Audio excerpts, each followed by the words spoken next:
Sobat Kemhan, selamat datang di podcast Badiklat Kemhan. Tempat kita ngobrol santai tapi berbobot soal pengembangan kompetensi. Bersama saya, Stefanis. Hari ini kita akan bahas satu topik penting, bagaimana SDM Pertahanan RI bisa menjadi unggul lewat peran Corporate University di Kementerian Pertahanan. Nah, saat ini bersama saya sudah hadir Ibu Rizka. Halo, Mbak Stefanis. Halo, Ibu. Nah, Ibu Rizka sebagai Kepala Bidang Evaluasi dan Peningkatan Mutu Diklat Pusdiklat Kemenhan, Badiklat Kemhan, sekaligus sebagai peserta pelatihan kepemimpinan nasional tingkat 2 Angkatan 2 tahun 2025 yang dilaksanakan di LAN RI, di mana beliau mengambil proyek perubahan tentang Corporate University Kemhan, yaitu Game Changer SDM Pertahanan Unggul yang disingkat GESPER. Wah, menarik sekali ya, kita akan bahas nih bersama dengan Ibu Rizka. Ibu, apa kabarnya, Bu? Alhamdulillah baik, Mbak Stefani. Terima kasih banyak sudah diundang juga di podcast ini, bisa berbagi pengetahuan tentunya sama sobat-sobat dari Kementerian Pertahanan. Siap, Ibu. Nah, Bu, ada hal yang menarik nih, Bu. Ya, kira-kira apa nih, Bu, yang menjadi latar belakang mengapa muncul ide untuk proyek perubahan tentang Corporate University, begitu ya, di Kemhan? Apa sih, Bu, yang sebenarnya tuh menjadi latar belakangnya? Ya, makasih Mbak Stefani atas pertanyaannya. Jadi Corporate University itu sebetulnya adalah salah satu sistem pembelajaran yang terintegrasi, di mana sebetulnya itu merupakan amanat dari undang-undang. Jadi di Undang-Undang ASN nomor 20 tahun 2023 sebetulnya itu di situ sudah termaktub di dalamnya bahwa pengembangan kompetensi yang dilakukan oleh ASN itu harus dengan sistem pembelajaran terintegrasi. Nah, dalam manajemen PNS, pembelajaran terintegrasi ini itu bisa disebut dengan Corporate University. Jadi sebetulnya ini merupakan amanat dari undang-undang yang ada sih, Mbak, gitu ya. Nah, tetapi sebetulnya Corporate University Kemhan ini adalah betul-betul yang ingin dilakukan adalah untuk pengembangan kompetensi SDM yang di Kementerian Pertahanan gitu. Karena sementara ini pengembangan kompetensi masih terfragmentasi gitu ya, masih hanya melaksanakan dengan sistem pembelajaran 10%. Kalau kita kenalnya dengan pelatihan klasikal seperti itu. Nah, padahal di pembelajaran Corporate University ini nanti kita tidak hanya mengenal pelatihan itu hanya di kelas, tapi kita juga harus mengembangkan pelatihan-pelatihan yang memang nantinya sudah masuk ke dalam, misalnya contoh kalau nanti di Corporate University ini atau kita singkat Korpu, itu biasanya nanti ada 3. Ada pelatihan formal yang klasikal tadi 10%, kemudian nanti juga ada social learning itu nanti ada 20% dan ada experiential learning 70%. Oleh karena itu pembelajaran bukan hanya dilakukan di badan diklat, tapi nanti semua satker yang ada di Kementerian Pertahanan itu harus ikut terlibat. Karena pengembangan kompetensi ini kan bukan hanya milih satu satker ya, tapi harusnya kita bisa ikut bersama-sama bagaimana pengembangan kompetensi di Kementerian Pertahanan ini dibangun. Siap, Bu. Berarti memang bisa dibilang Corporate University ini bisa jadi solusi atas masalah yang tadi sempat Ibu sampaikan ya. Nggak cuma punyanya Badiklat aja nih, begitu ya, tapi seluruh satker begitu, Bu ya. Ya, betul-betul. Tepat sekali yang disampaikan Mbak Stefani tadi. Jadi saya memandang bahwa Corporate University ini sebagai game changer gitu. Makanya judulnya adalah Game Changer SDM Pertahanan Unggul. Kenapa game changer? Karena dia adalah fundamental gitu. Jadi kalau kita mau membuat sesuatu perubahan, ini kita harus bikin perubahan yang lumayan fundamental nih gitu ya. Yang mindset orang yang ada nih harus kita ubah dulu. Bahwa pelatihan ini selama ini, udah kita kasih aja deh peserta ini masuk ke badan diklat. Setelah itu terserah badan diklat mau ngapain ini gitu. Nah, kita harus ubah dulu mindset itu bahwa yuk kita sama-sama gitu. Kita bergandengan tangan, kita sama-sama berkontribusi semua satker untuk mengembangkan kompetensi ini gitu. Oke, Bu, terima kasih. Wah, menarik sekali ya. Game Changer SDM Pertahanan Unggul ya. Betul. Makanya tadi istilahnya catchy sekali ya, disingkat jadi GESPER supaya kita juga mudah mengingatnya. Betul. Dan itu ada filosofinya tersendiri sih, Mbak, untuk kata GESPER itu. GESPER itu kan artinya biasanya kan dari logam ya, uang gitu. Nah, kita pengen bahwa orang-orang yang sudah nanti melalui Corporate University, orang-orang yang kuat, yang unggul gitu. Kemudian GESPER juga kan biasanya untuk mengikat-ikat pinggang kan. Nah, bahwa pengembangan kompetensi itu harus mengikat masing-masing dari setiap ASN yang ada di Kementerian Pertahanan, bahwa pengembangan kompetensi itu tidak hanya selesai satu diklat, kemudian selesai satu sekolah, selesai sudah gitu. Tapi pengembangan kompetensi itu mulai dari kita dari CPNS sampai nanti kita mau pensiun pun itu sebetulnya harus terus dilakukan gitu loh. Jadi pembelajaran itu berkelanjutan. Jadi dia mengikat semua ASN yang ada di Kementerian Pertahanan. Gitu sih filosofinya ya. Gasper ini gak hanya sekedar istilah atau biar mudah mengingatnya aja nih, tapi ada sebuah filosofi di balik itu, begitu ya. Siap Bu. Nah kemudian komponen utamanya nih Bu, begitu ya. Ini kan sebuah proyek yang pasti nggak mudah juga Bu ya untuk dilakukan. Nah komponen utama dalam proyek perubahan desain Corporate University Kemhan itu sendiri apa saja Bu ya? Ya, sebenarnya kalau kita bicara komponen ini kita bicara dulu ruang lingkup dari Korpu ya. Jadi ruang lingkup Korpu itu sebetulnya ada 7. Yang pertama ada struktur ASN Korpu, kemudian ada manajemen pengetahuan, ada yang ketiga forum pembelajaran, kemudian yang keempat itu ada sistem pembelajaran, kemudian ada strategi pembelajaran, ada teknologi pembelajaran dan integrasi sistem. Nah, memang sebetulnya ketika kita mau melaksanakan Korpu, kita harus membangun 7 pilar itu, gitu ya. Banyak banget nih. Betul. Nah, tapi di proyek perubahan yang saya inisiasi ini, sebenarnya Badiklat sendiri sudah ada sudah beberapa ruang lingkup tadi yang sudah dikerjakan gitu. Tapi mungkin ada yang memang belum. Nah, saya mengisi yang belum itu, gitu. Nah, yang belum itu adalah di di corporate university yang saya bangun itu, yang pertama memang saya sudah sampaikan ada undang-undangnya di atas gitu ya, sebagai payung hukum. Tapi turun ke bawah ke peraturan Menteri Pertahanan ini belum ada. Maka saya menginisiasi atau membuat usulan untuk membuat Permenhan tentang Korpu Kemhan gitu. Nah, dari Korpu Kemhan ini nanti kita akan buat struktur Korpu dan Kemhan itu seperti apa.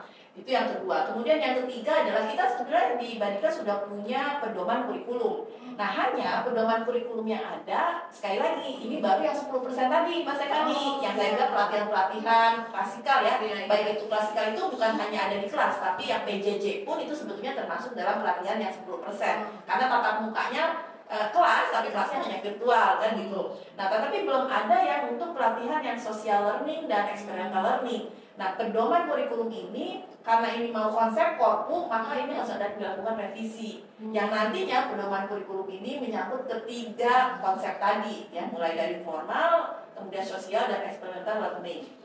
Yang ketiga, kita akan mengembangkan LMS. Badiklat sudah punya LMS yang menurut saya juga sudah oke, ya, sudah bagus. Tetapi memang masih terfragmentasi. Pusdiklat Jemberhan, Pusdiklat FUH, Pusdiklat Bahasa gitu. Sekarang ini memang kita sudah punya One Click Badiklat. Tetapi One Click Badiklat ini perlu dimaksimalkan. Nah, oleh karena itu di Gesper ini, ya, di proyek perubahan Gesper ini, saya ingin mengembangkan si LMS ini gitu, supaya memang nanti bisa diberdayakan dan dimanfaatkan seoptimal mungkin oleh peserta-peserta diklat yang ada di badan diklat ini. Kemudian yang keempat adalah knowledge management. Nah, manajemen pengetahuan. Jadi bicara tentang manajemen pengetahuan, ini adalah sebuah inventory atau gudang pengetahuan. Jadi kalau kita bicara LMS ini adalah satu sistemnya gitu, tapi si manajemen pengetahuan ini adalah inventory yang di belakangnya, backbone-nya gitu. Nah, jadi kita harus mempunyai backbone atau inventory ini. Nah, si manajemen pengetahuan ini didapat sebetulnya adalah dari seluruh satker-satker. Nah, ini yang harus dibangun gitu ya. Proses bisnis ini yang harus dibangun.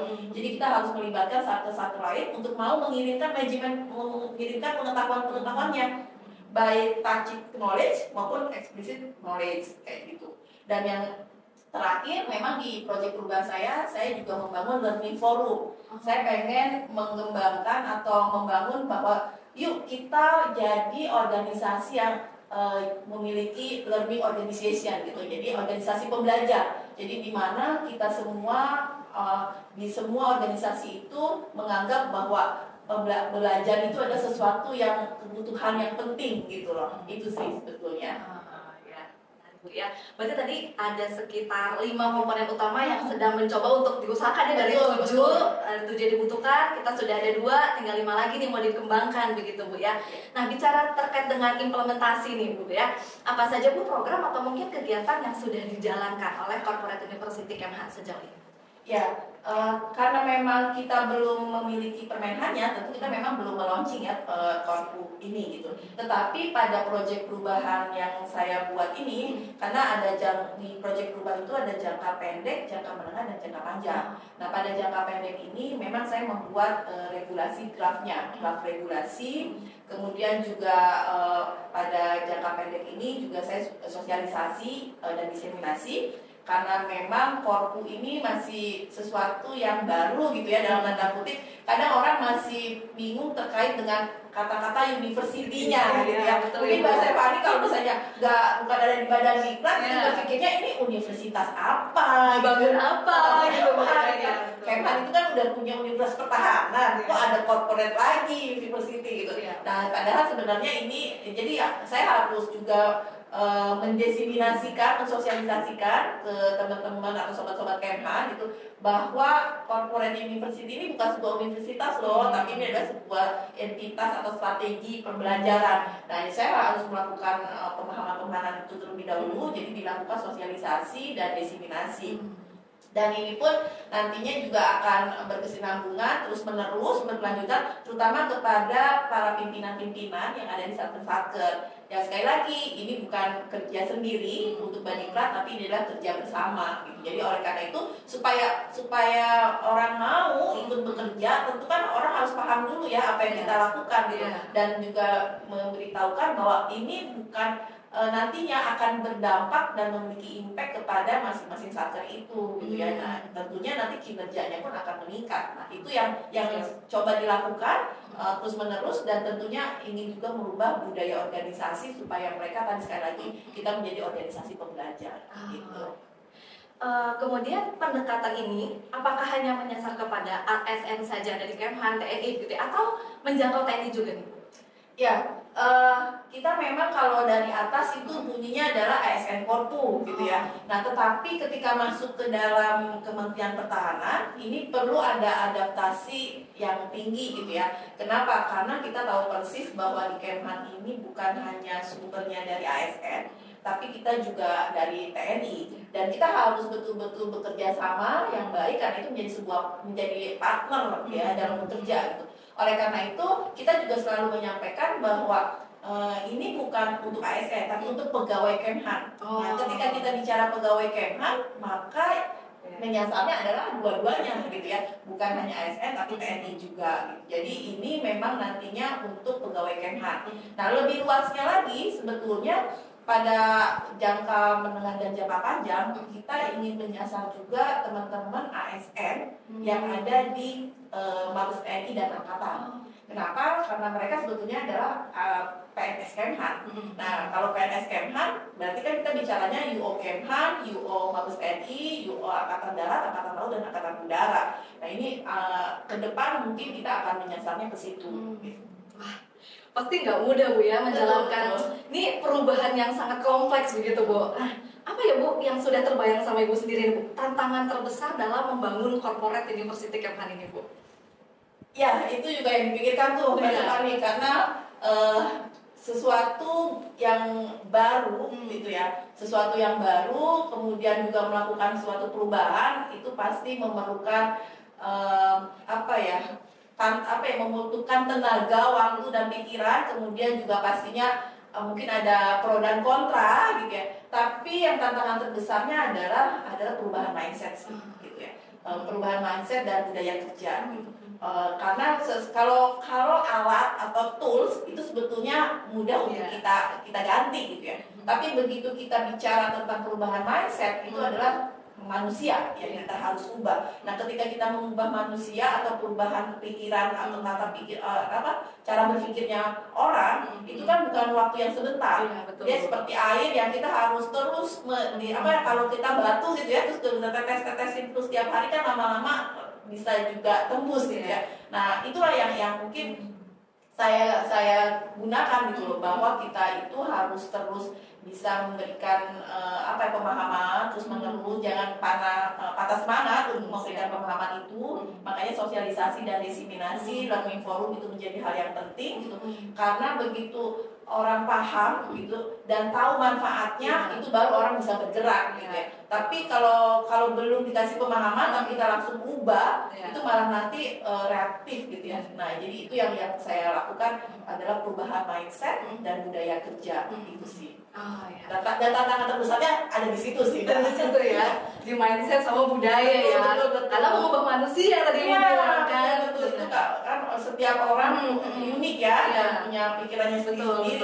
Tapi bagaimana supaya kita punya visi yang sama, misi yang sama gitu. Tentu kita harus punya pemahaman yang sama dulu nih. Iya sih, benar ya. Karena bukan hanya masalah sistem aja nih yang mau diubah gitu kan, bukan membangun sesuatu nih, tapi manusia-manusianya gitu kan yang sedang kita mau coba kembangkan. Tepat. Luar biasa Bu. Nah, ini kita sudah mau hampir di ujung podcast Bu ya. Tadi bicara tentang apa itu corporate university, Gesper, kemudian tantangan. Nah, harapan nih sekarang Bu ya, kalau misalnya Ibu melihat bagaimana ke depan. Nah, Ibu melihat peran corporate university ini adalah membentuk SDM pertahanan RI. Ya, saya sih optimis ya, Mbak Stephanie, bahwa ini bisa menjadi sebuah terobosan inovasi yang bisa mendongkrak pengembangan kompetensi SDM pertahanan gitu. Karena sekali lagi kan selain memang ada payung hukumnya di atas gitu ya, kemudian juga saya sebenarnya kemarin sudah di teman-teman di Badiklat gitu ya, sudah saya ajak untuk ngobrol-ngobrol bareng gitu ya. Itu mereka memiliki pandangan yang sama gitu dengan saya. Jadi ternyata banyak yang mendukung gitu ya, bahwa ini memang penting gitu dilakukan, dan pimpinan-pimpinan di Badiklat pun begitu gitu. Nah, oleh karena itu harapan terbesar saya adalah memang ini tentu bisa dilaksanakan, dan nantinya IPASN, karena ini akan berpengaruh pada IPASN. Begitu pengembangan kompetensi ini nanti dilakukan, tentu nanti IPASN kita bisa meningkat nih gitu. Nah, itu saya berharapnya nanti akan berdampak kepada IPASN, dan tentunya Badiklat menjadi Center of Excellence ya, dengan Corporate University ini. Lalu harapan saya selanjutnya adalah tentu kinerja dari Kementerian Pertahanan, karena SDM-nya sudah unggul, tentu kan kinerjanya juga akan meningkat gitu ya. Jadi ikut meningkat, dan indeks korpu kita di tahun 2026 nanti itu bisa mencapai kepada advance lah gitu ya. Nah, itu yang harapan saya terbesar nih. Dan tentu di proyek perubahan ini harapan saya adalah bisa berhasil sampai jangka menengah dan jangka panjang, dan tentu disupport oleh teman-teman atau sobat-sobat dari Kemhan ini, karena tanpa mereka tentu corporate university ini tidak bisa berjalan. Benar, karena ini juga untuk kita semua begitu ya Bu ya. Wah, luar biasa sekali ya sahabat Kemhan. Terima kasih banyak Ibu Rizka atas insight-nya. Terima kasih juga udah diundang dan berbagi pengalaman dan pengetahuan sama sobat-sobat Kemhan. Ya, jadi memang jelas sekali begitu ya sahabat Kemhan, bahwa corporate university ini bukan hanya sekedar program pelatihan biasa ya, tadi sudah dijelaskan oleh Bu Rizka, tapi bagian dari transformasi. Apa nih transformasi pertahanan SDM di pertahanan nasional ya, lewat peningkatan pengembangan kompetensi SDM. Ya, buat teman-teman pendengar, jangan lupa ikuti terus episode podcast kami berikutnya. Semoga Corporate University Kementerian Pertahanan menjadi fondasi untuk mencetak SDM pertahanan yang unggul, profesional, responsif, dan adaptif yang siap menghadapi tantangan global. Ini bukan hanya soal pelatihan, tapi investasi masa depan kita. Sebagai penutup podcast kita hari ini, saya memberikan pantun untuk kita semua. Jalan-jalan ke Taman Mini, jangan lupa naik ke menara. Sekian podcast dari kami, sampai jumpa dan salam bela negara.